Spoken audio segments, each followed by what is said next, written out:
Hello and welcome to another beautiful edition of the Locker Room Voice of the People Television. I am Jerry Apelioha and we've got a thrilling show for you today as it promises to be exciting. The usual suspect joining us talking about Ikechukwu Admayawa, ready to break down all the action and share their hot takes on what's going down in the football world. Of course, we've seen some dramatic moves so far as the transfer is concerned. Talking about the Nigerian Britain, talking about the Berechese making a move to Arsenal. And of course, the Super Eagles is in the news again for the wrong or the right reasons. Definitely we'll get to find out. So stay tuned, turn on the notification bell so you never get to miss an episode of the Locker Room. And don't forget to subscribe to our YouTube channel at VOP TV Live and on all the platforms. We are at VOP TV Live on X and on Instagram and as well as TikTok. And of course, you can also be a part of the show via the WhatsApp number showing on your screen to join the conversation, while we'll also expect you to drop your comments on the comment section on our YouTube channel. Ikechukwu, so much to talk about in the exciting world of football. Yes, Jerry, good evening and good evening to our viewers. It's a very good day to talk football, a very good Thursday to talk football. And I mean, Arsenal made a panic buy yesterday, a very cheesy. I mean, I've never seen, I think it's a long time I last saw a transfer deal get that quick, you know. It was Tottenham. The conversation has really advanced. Eberechi also has given his green light, choosing Tottenham alone. But then Arsenal just came in with the box, £60 million, and here we go. And I know it's definitely going to be a big addition. But for Super Eagles, a lot is happening, and Eric Chelle is under fire. It's a very good day to talk football, Jerry. All right, Maiwa, it's great to also have you join us on this lovely day. So much going down in the football world. Well, you know, it's always amazing. The fluidity in the transfer market is if you snooze, you lose. Before you can close your eyes and open it, deals are happening left, right, and center. And I was shocked when I saw Iberi chase it to Arsenal. And the reason for that panic buy, we don't know. For HL, well, if you decide to take up a job for Nigeria, expect the unexpected. It's been getting it left, right, and center. But in any case, I think we should cut it some slack and let him focus on the work qualifier. But in any case, it's a Thursday, good Thursday to talk football. It's always amazing to be here, Jerry. Thank you for having me. All right. You say you don't know why this move is happening, but it's just a case of one man's meat is another man's poison, one man's downfall looking like another man's glory. Because I think Kai Havertz's injury made Arsenal have a rethink. They were out of talking about the move for Eberechi, but the injury of Kai Havertz made them have a rethink, and they decided that they needed him. And I think he will be thankful all the days of his life that Kai Havertz chose at a better time to get injured, so that he can make the move to his dream club, Arsenal. And I saw a video when he was 13, when he was released by Arsenal. He said when he was 13, when he was released by Arsenal, he cried so much that Arsenal were letting him go, that it almost derailed his football career. That for a period of time during training, he would just burst into tears that Arsenal dropped him. But 27, he's 27 now. Imagine how many years after? 14 years after. 14 years after, he's returning back to Arsenal as a big player and going to get big wages. And he's a player that will get chances to start, not just a bystand player. He has already proven himself, and now he's coming back to his dream club. What a story for Eberechi. But let's talk about the Super Eagles coach, Eric Chelle, has expressed awareness of plans by the Nigerian Football Federation to sack him ahead of the World Cup qualifiers. Despite leading the team to their first win in the series, Chelse's future is uncertain, with the team currently placed fourth in their group. And NFF President Ibrahim Musa Gusau has refused to confirm whether Chelle will be retained if the team fails to qualify for the tournament. And Chelle has stated that if the NFF decide to terminate his contract, they should be prepared to pay him for the remainder of his contract. He emphasized that he took the job for the challenge and to achieve something with the team, not for financial gain.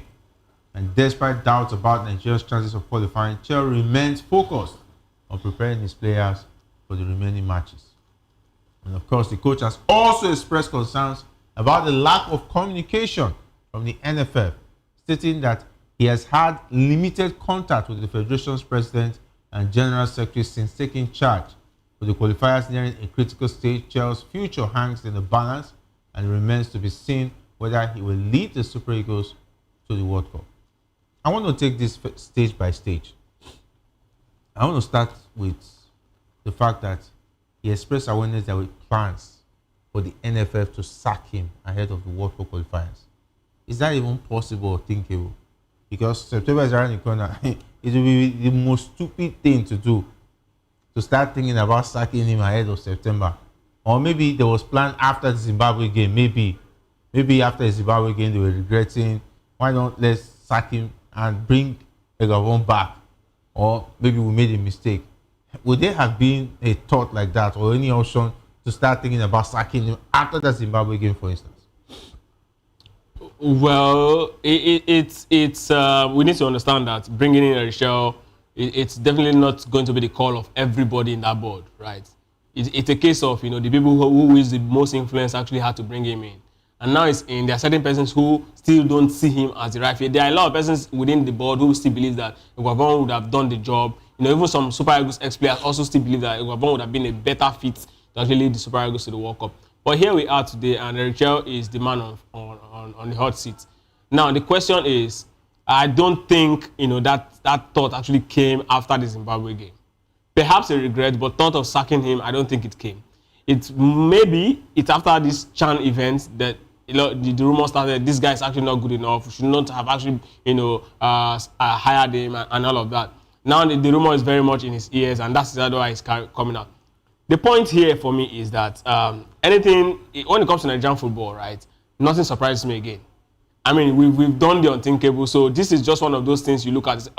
It's very possible in this part of the world, and it's unfortunate, right? Because if you intend to actually keep a Shell till the end of the World Cup, the end of the World Cup qualifier, if that's the plan, you should not actually be making this sort of rumors, because you're definitely unsettling the team. And an unsettled team it doesn't do anybody any good. The truth is, if a Shell fails to qualify, it's the loss of Nigeria, it's the loss of the NFF, it's the loss of the people who are actually managing our football at this point. Shell as a coach can always still get another job as a manager.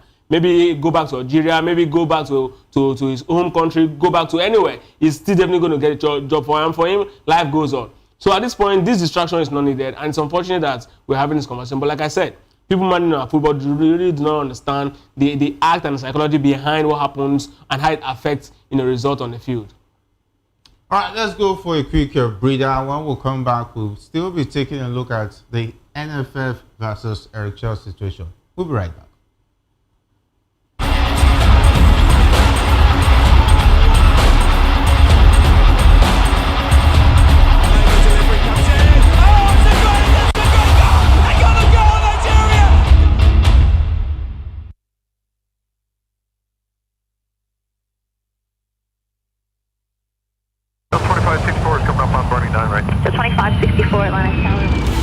What happens in the hush behind hangar doors? Who signs the papers that gamble with lives? Which truths were grounded before they even ever had wings? If you've ever buckled a seatbelt at 30,000 feet, if you've ever stared out of that tiny window and wondered who's really in control of the skies, it isn't just flight, it's power, it's politics, it's pressure sealed in steel. We're peeling back the clouds from runway risks to sky-high secrets. We're diving deep where most dare not to look. Aviation Scope, every Sunday at 7 p.m. only on Voice of the People TV. We don't just report, we reveal. We don't just ask, we uncover. Because when it comes to the skies, ignorance is turbulence. Aviation Scope, the sky isn't the limit, it's just the beginning.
All right, welcome back. You're still onto the locker room on Voice of the People Television. To Full House with me, Jerry Apelihai, and of course Ikechukwu, and Mayowa was also with us. But let's take a look again at the sacking situation, or the sack saga between Eric Chelle and the NFF. Mayowa, Eric Chelle, so far so good. Should they be having a conversation about sacking him? Well, I think it doesn't make any logical sense. And let's put things in perspective. NFF took 11 months to appoint a coach. They talked about Eric Chelle, I think about a year ago now. I think we're in August now. They talked about him August last year. They did not appoint him until early this year. I think February or thereabout, early this year. And the plan was the same NFF president came out and said they are giving him about 2 years contract. And the reason for that is they want him to oversee the qualifiers and probably build, begin to rebuild our team. Because, our team is due for rebuilding. Now, you are coming out from nowhere and you are talking about you want to sack him and the rest of that. Because you said something that's very, very correct. I think the thing is the current NFF president do not have a bearing in the appointment of the coach. The reason why they already settled for a coach was because everybody was lambasting them. I know for a fact that on this particular program, we called them out every day for almost 6 months before they decided to appoint a Chelle after deliberating for over 11 months. We have the World Cup qualifiers coming up in September. We have less than 1 month, less than 30 days to the qualifiers, and we are talking about firing our coach. And it's the same guys that took their time, that wasted Nigeria's time before hiring a coach. We said it once again, and we've said it before. They want to use Eric Chelle as a scapegoat, and that is what they are trying to do. They are using yes, the chant performance was terrible, and the rest of that. Eric Chelle shouldn't have gotten involved in that particular tournament. He got involved and it didn't go well. And that is the excuse they want to stand on to use him as a scapegoat. The bottom line is this: the NFF, the clueless NFF people, they want to absolve themselves of blame owing to the fact that they knew they've messed up. In a standard line, we should not even be thinking about 2026 World Cup, we should be thinking about 2030. And we need a bit of stability to be able to plan for the future. At the moment, if you fire Eric Chelle again, it took them 11 months to get Eric Chelle. How many years is it going to take them to get, another manager? It doesn't make any logical sense. And I hope, Shell Depot and the Sports Commission head will be able to prevail on this drama NFF want to start. Okay, let's also talk about the fact that the NFF president, Ibrahim Gassau, has refused to confirm whether Chelle will be retained if the team fails to qualify for the tournament. Do they need the CCI to say it? If he doesn't qualify, what else? Should they still retain him? So it goes back to the fact that this is very disappointing to hear. Why it's disappointing to hear is because it shows that we just hired a manager, we don't have a plan. What we want is a short-term fix. And no nation or no organization survives on a short-term fix.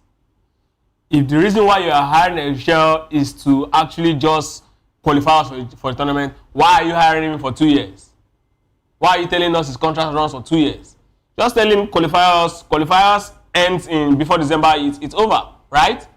So then, when you qualify him, we'll now bring in somebody and then set up a plan that's going to run for a while. We don't even have, the blueprint for our national team.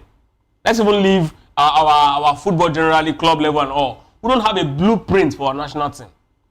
Before 2012, England was, nowhere when it comes to, top teams in Europe because they've really declined.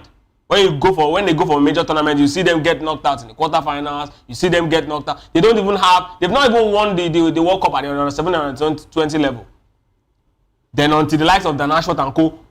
laid out a blueprint, following what happened, what France did, and then afterwards look at not just their main national team. They've won the under 17 World Cup, won the under 20 World Cup, won the female Euro Championship, and they are waiting now to win the female Euros, the female World Cup. Not forgetting that their male got to back-to-back, Euro Championship. That is what, and who was at the end? Southgate. No matter how terrible people say Southgate is not good, he doesn't have this, he's not tactically, but there's an order they followed until this point. Now they've moved away from Gareth Southgate to a man who's won the Champions League, who's shown that he's got the credential to actually move them to the next line. That's exactly what a proper plan looks like. But now we brought in Chelle, we gave him a 2-year contract. And in fact, there was a lot of talk about Chelle is going to actually, set up, the new generation, and he's going to help us, put our football in the right track. And now you are talking about, sacking him because of a CHAN tournament where he actually went with crop of players he had barely seen. He doesn't even know them. It's so sad. I'm not against you hiring or firing a coach. I'm against the fact that it's obvious that we do not have plan. And since we don't have plan, we should stop complaining about getting the right results. Because when you fail to plan, you've definitely planned to fail, and that's the results we're getting.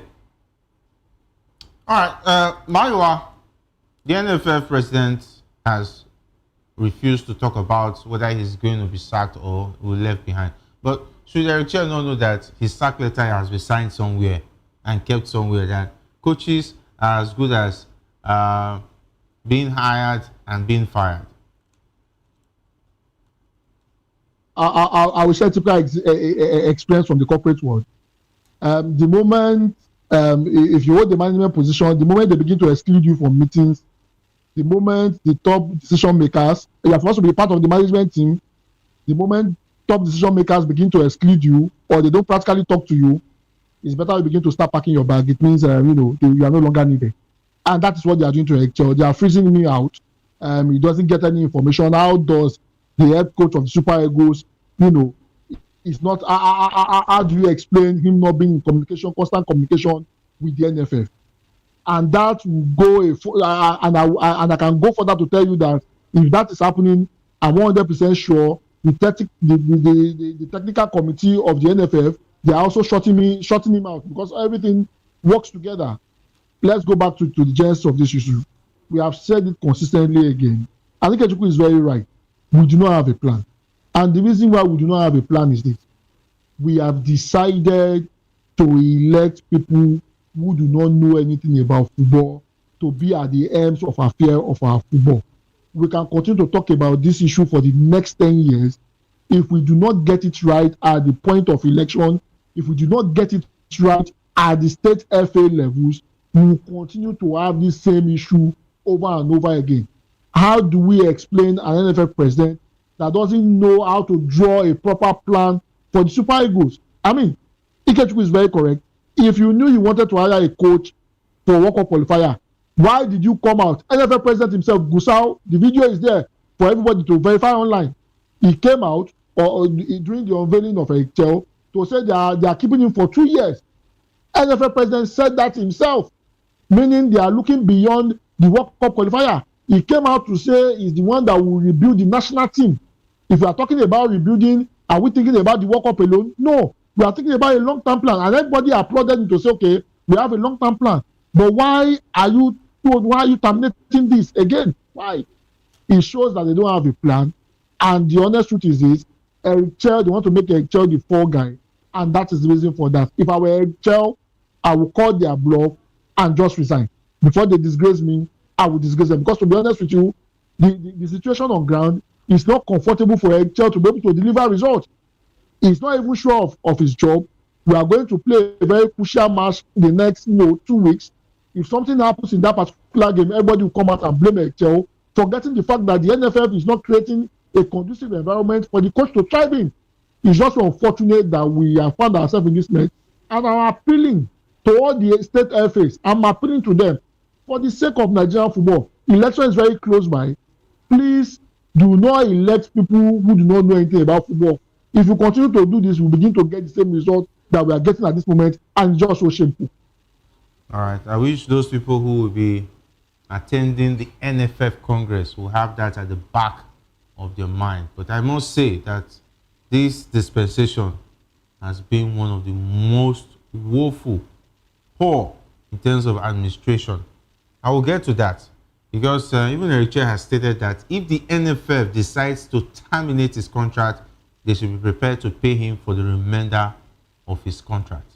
Meaning that if it's 2 years, you will pay the whole 2 years. That's a breach of contract. Yes, that's a breach of contract. It's like saying I signed up for a job for 2 years. I agreed to be. I signed up for a job for 2 years, and 6 months within that job. In fact, when you get hired, you know there's a clause in some companies, in some organizations. How they include those clauses? It's very possible. If he doesn't qualify, they will sack him without paying him the remainder of his wages. Well, it depends on what the for you to say this, that means there's no clause like that. The NFL did not do due diligence. No, Jerry. No. See, there are conditions in hiring. We don't know what the contract reads, but there are conditions for hiring. Now, one of the conditions that you and I can agree on here is that many organizations will say, before you leave, give us a month's notice. Which means if you leave without giving them a month notice, you've breached the contract and they can actually sue you, or you have to pay certain amount. That's a norm in some contract laws, right? And that same way, if the club or the people hiring you decide to actually sack you, if the contract reads that you have 2 years to run and they sack you before that 2 years, right? You also have the right to actually seek redress, because the goal is for you to actually run a project, right, with them. And then within that 2 years, if you've not even scratched the surface of the project, right, and what you are supposed to be paid within that 2 years, you've not been paid, you have to actually seek redress. Then it's now left for the court to now interpret, what the contract says. But at this point, because they are lawyers that are experts in contract laws, so at this point, I think Eric has got a very strong case. You want to fire me, then pay me for 2 years of what the contract says. Because that's what it says. It's a contract for 2 years. So let them pay him for it. If it depends on the court of law to now say, okay, yes, it's actually 2 years, but it's not binding. You don't have to be paid because of X, Y, Z reason. But I really support this claim of getting paid for 2 years, so that this will teach the NFF a lesson to know how to actually go about hiring people and then respect people's rights to because we have a lot of cases of people complaining about money. The ones who actually really put in the work, they've not been paid. Now you are. Trouble. Trouble is coming. The ILO convention is very clear. Yorubas will say ipa oraja ipa ota, meaning you cannot force somebody to work for you, and somebody cannot force himself to work for you. So on the issue of that, the NFF and the Chelle, they can decide to fire each other. However, the details of the firing needs to be binding in the contract. There is a need for an agreement to be made as regards of how the firing can happen. So if a Chelle is coming out to say this, it means probably there is a clause in the contract, that already guarantees that if it does not stay 2 years and is fired on a shady ground, then he will be able to get, some kind of redress and just for that. However, if you look at basic contract for coaches, the moment you don't perform, you get fired. Eric Chelle, as at this time, is doing so well, at least for now. He has won one, drew one. He has not performed badly.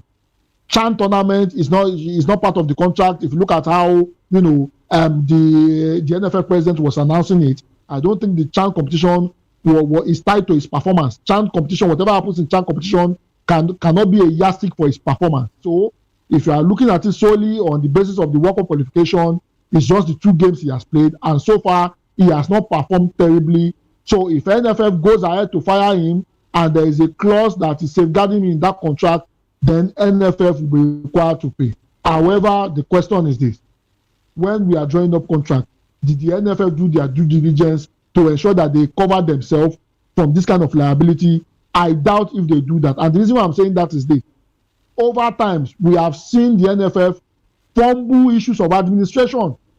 Over times, we've called them out on issues of administration, that after calling them out, they will now go and retrace themselves and revise their information and the rest of that. So I will not be shocked if at the end of the day, NFF will have to part with some money to give Eric Chelle. But the bigger question Eric Chelle should ask is this: people that are owing people for 5 years, where will they get the money to pay him from? That's the question Excel should be asking. It's not a matter of winning the case in court. It's a matter of even getting the NFF to make sure that they pay what they owe Excel. The thing is that NFF, when it comes to hiring of coaches, it's out of sight, it's out of mind. The moment they sack you, you have to take FIFA to caution them. And if you leave FIFA, say pay him, it has to be when the money is available. Because it's one thing to tell somebody to pay, and the person, there's no money now, you wait to when this also amount comes, or when something comes. It's really sad. It's really sad. And we've always called that if there's a sponsor that is paying a retail, the sponsor should make sure that the money is coming direct through them to a retail.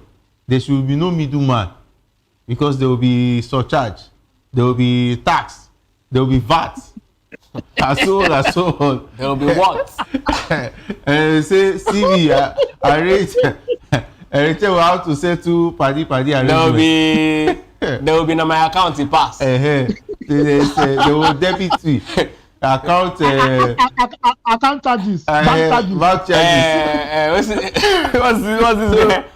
There will be picker charges. But the question is but the question is this. Remember during the unveiling, a sources that the one wanting himself to be named came out to the media and said, they've already secured a sponsorship contract to pay the fees of Excel for the duration of 2 years. If the NFF begins to behave like somebody that don't know where they are going, does this not scare sponsors away? Will any sponsor want to tag their name to a brand that does not have a direction? This is a brand that will be 80-year-old early next year. For heaven's sakes, they are already 79-year-old, and yet they don't have a direction. And you want brands to invest in paying your coaches. It's just so unfortunate that we find ourselves in this situation, and I hope during the next election we get it right. All right, and of course, there's also something worrying about this NFF versus Eric Chelle situation. The coach has also expressed concerns about the lack of communication from the NFF, stating that he has had limited contact with the federation's president and general secretary since taking charge. And of course, with the qualifiers still at a critical stage, so Chelle does not have a relationship with the NFF president. That means it looks like the NFF president is shying from responsibility. It's one thing to answer NFF chairman, and it's one thing to act it and show that you are in charge. But I've seen a situation, what the NFF president is just doing is up for the optics. When it's time to snap picture, he'll be smiling. But when it's time to do the job, he's nowhere to be found. So there are two types of leaders in the world. There are those that are, leaders in person, while there are those that are leaders in label. Right? And you see those that are leaders in person. It doesn't matter the circumstance, it doesn't matter the environment they walk into. You see them and you know, because they embody, they ooze, leadership. You see them, you know that, okay, this guy is a leader. No matter how terrible, Amadou Pinnick is one person. When you see him, you know that this guy is a leader. Now, we're not going to talk about the type of leaders that are leaders but take wrong decision or right decision. We're looking at their presence, right? And there are some that are just labeled. When they are in a room, you walk in, you will not see them. In fact, best case scenario rather, you see that their deputy will be the one acting in their state because they are just leaders in label. The worst case scenario are the ones that, even their leader, their deputy will not even be able to act because of their inability to, in fact, because of their absent, how will I even put it? Because of the fact that they are there and they're not there. I think that's the word. They're inefficient. Because it's going to rub off on every single part of that team, and everyone who wants to actually act, they will also try to block the person from acting. These are the kind of leaders that we have in a glass house today, and it's so terrible because the thing is, these people don't even understand. First thing first, when you're going into football business or football management, you should understand that football is at the top of money making in this world. one of the business that pays the most is football, and it pays very quick. Now, if you don't have that business mindset going into it as the chairperson, it's going to be a very big problem. Because as a businessman, when you come into a place, you want to actually ensure that all your tools are working properly. All the infrastructure that will enable you to actually get the best out of that business is working properly. It's not about making money immediately for you now. It's not about thinking long. It's all about thinking far. Now, when you don't even have the ability to even think, it's a problem.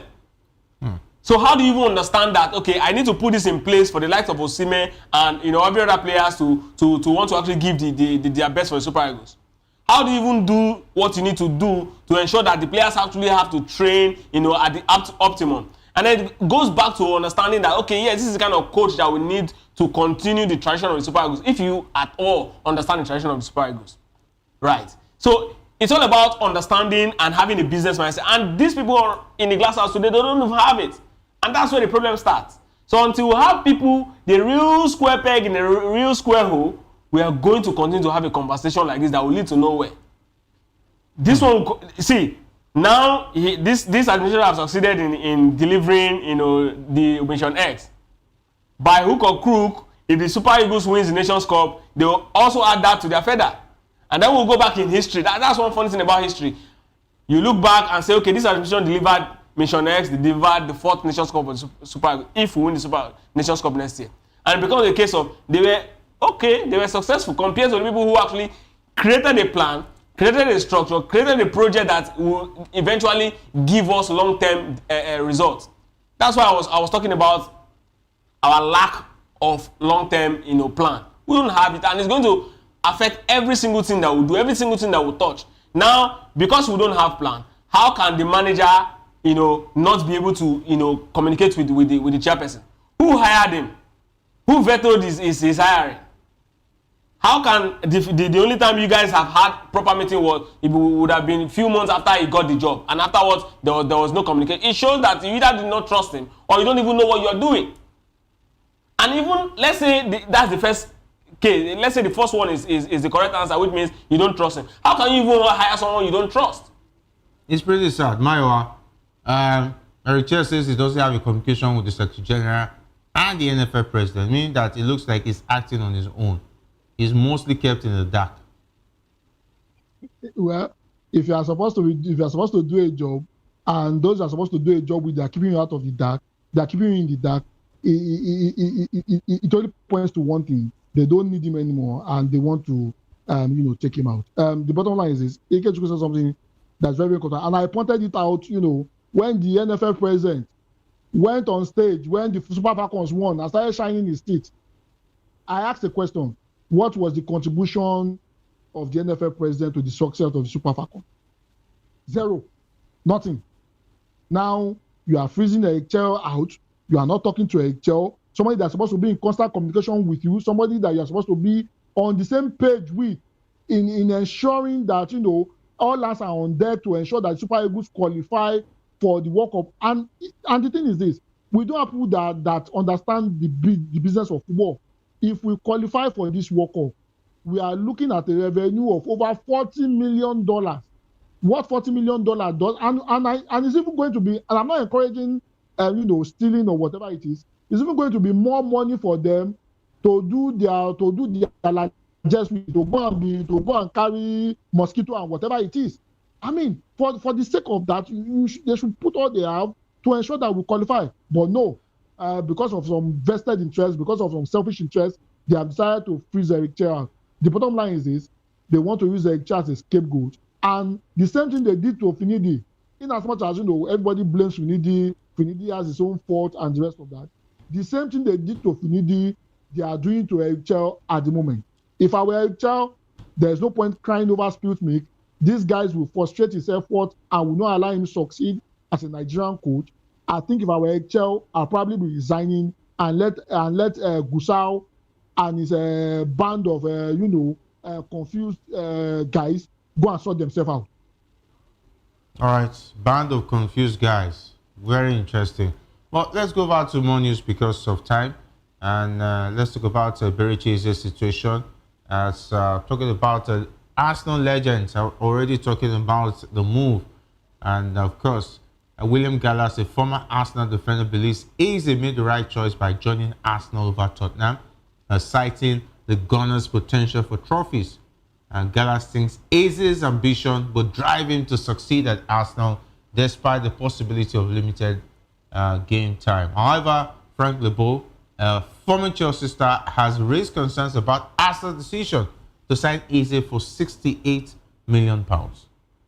Ikechu. Well, it's actually a very, interesting time. There is a base transfer. I want to believe that a lot of persons didn't see it coming. Yes, Arsenal has showed interest in Eberechi Eze, but it was a panic buy. And if there's anything I know, most times panic buy don't turn out good. Because it's obvious that Arteta already has a definite way he wants to actually play this season, right? And then with Carval's injury, he decided to actually bring in Eberechi Eze. Because the first question I was asking myself was, okay, if there's an option to get Madueke and Eberechi Eze, who would you have gone for? Obviously, Eze is a better player. Eze has shown to be, a better shape in the last 2 seasons than Madueke, right? So if you decide to actually go for Madueke, it means that you do not have a plan for someone like Eze. You've decided to actually play Trossard and Martinelli wide, then obviously Calvert and Gyökeres. So now there's an injury, and then you bring in Eze. Eze, I've always said it before, Eze is going to be an addition, a huge addition to that Arsenal side any day, anytime, because of what he's going to bring. He's going to cover up for Martin Odegaard. He's going to play wide for Martinelli. He's also going to play, very well as a first line. It's a very huge addition. Why don't you go for him first? And that's the thing. So perhaps that's exactly the angle Leboeuf is coming from. But yes, I think this is going to be a huge step. We have a caller. Let's take this one. Tariq, it's great to have you join us. Yes, good morning, good afternoon, or good morning. Yeah. You guys, all of you guys are right. I give kudos to you guys because this Shelle, a lot of people have been talking about you guys. You guys are doing marvelous job. Thank you very much. First of all, about the what Mr. Maiwa just said about they're trying to set the guy up. That's what they are always trying to do for all the manager that take before before we have a problem like this. Look at Finidi, because look at what Olise did. The last Olise is the best person that's smart. Is like what Mr. Maiwa just said. If I were Edward today, I would draft my letter now, give it to them. Like, you know what? Carry your problem and pay me, because they're right there. They already hold him. Because those people, you see what Olise did that time. If everybody was saying, Olise, no, Olise already saw it because he's a smart man. You already saw what they are doing. Mr. Ikechukwu, you are saying that Picnic is a good man. No, it's the problem we have. It's the first problem we have, because it's not that nominate this guy, nominate this man that doesn't do anything. He doesn't know anything. Number 2, look at what they did for Finidi. They are the one that select player for Finidi, and then you want Finidi to win. The guy doesn't win. You set him up. You say he's going to Port Harcourt to do something or whatever. Before he gets to Port Harcourt, you already sack him. These people, they are just playing with our heart. We are just making noise. That's the reason why I asked you guys that day that we can fire them. Since that we are following the politics, we can also fire them. That's where I'm coming from. Like, okay, now everything we already know in Nigeria that is politics. Now that, because you already know that they are politics, they are doing politics. I know all the Sanusi, whatever, all of them that are there, they have been there for like decades. They don't do anything. All of them they are cowards. I don't want to use bad word for them. I don't want to use bad word in the TV station. But you know what? All of them, they are cowards. We should look for something else. This World Cup is gone. Let's forget about it. We just give you our same problem, because for this happen right now, how do you want player to play? How do you want, look at where Boniface is coming from. Boniface is not coming from. He's not coming from. Do you think he doesn't like to play for Nigeria? They already saw it. He's just the one that can. He can't just keep quiet. That's why I'm sorry. But Mr. Tari, Mr. Tari. Yes. What did you say? Yeah? What did you say? I said. You said I am actually You are backing Click or whatever his name. No, I'm he's not. That nominate this one. I'm not backing Pinnacle. No, I only said that. You said he's smarted. He's the one that No. That's not what I said. Give us problem. That's not what I said. I said Pinnick is a leader, a better leader in person than this current. Okay. Yes. I'm sorry. Maybe I didn't hear you well. Yes. Maybe I didn't hear, but that's what I think you said, because that picnic is the one I remember. Peter Saida, he was able to get this position that time. He was fighting that, like, let's do this, let's do that, let's do this. You know what? Picnic said that time he's the one that come. He said, you know what? We already know who is going to be our NFS. I'm like, what's this? Let them go and vote. Look at how much I spoke to. I always spoke to him. He said, Taurid, we cannot get there. That's what he tell me. He tell me fat. He said we can. He said number one, the money that they're requesting for to come and vote. He said, who want to put that money down? Which they're not going to win. Which they already know they're not going to win. Mutu Adepoju tell me point blank like that. He tell me, say, Taurid, we can't get there. He said they're not going to let them there except they change everybody. That's why I'm asking you that day. That can we? Can we? Yes. I'm sorry. To take your time because I'm already get to work too. But I'm burning. Thank you, guys. Thank you. Thank you very much, Taurid. Wow, he's just made a lot of revelations. He said he even spoke to Adepoju. He said we should forget about it.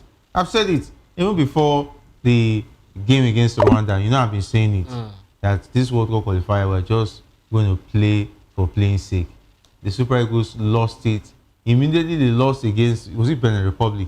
During this time, that's when I knew it was over as far as this World Cup qualifiers is concerned. We're just beating time, waiting till the last game. I think South Africa game will nail it for us. Maiwa, we'll have to wrap it up here. Of course, Taurid has said a lot of other things that he has even said our mind. I was one of those that said it. We don't deserve to be at the World Cup. It will be so unfair for the other teams in our group that put in the work, and we just come out from nowhere and be at the World Cup. To be honest, it is so unfair.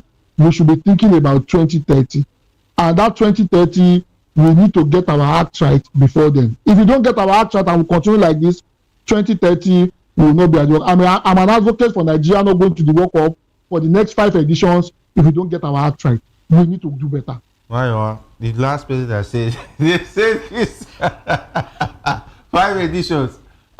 Hey Joe, calm down. I mean, if you continue like this, we should stay on 5 editions. Yeah, if you continue this way, we'll continue to have the same result. And to say that the Super Eagles were not at the last World Cup, now it looks like it's going to happen again, back to back. And our rankings, we might be surprised, we might get ranked as much as 70, 80. It's pretty sad. We'll have to go, we'll have to wrap it up. And thanks for being a part of the show. We see your comments on, I think I saw Bamdele, Luke Menga was saying a lot of interesting things about the money he's being owed. He has already calculated $60,000 for 24 months. And he's already doing the math on behalf of Eric Chelle. We see you, Luke Menga. It's always a pleasure having your insights. And of course, big thanks to my one, Ike Chuku, and big thanks to the guys behind the scene, talking about likes of Victor, Alex, as well as Jeremiah, and not leaving out Hassan. My name is Jerry Apelohai, saying thanks for being a part of the show. Up next is Political Lens with Chukwuma Okoro. Until then, stay safe, and if not waiting at all, do it to sponsor.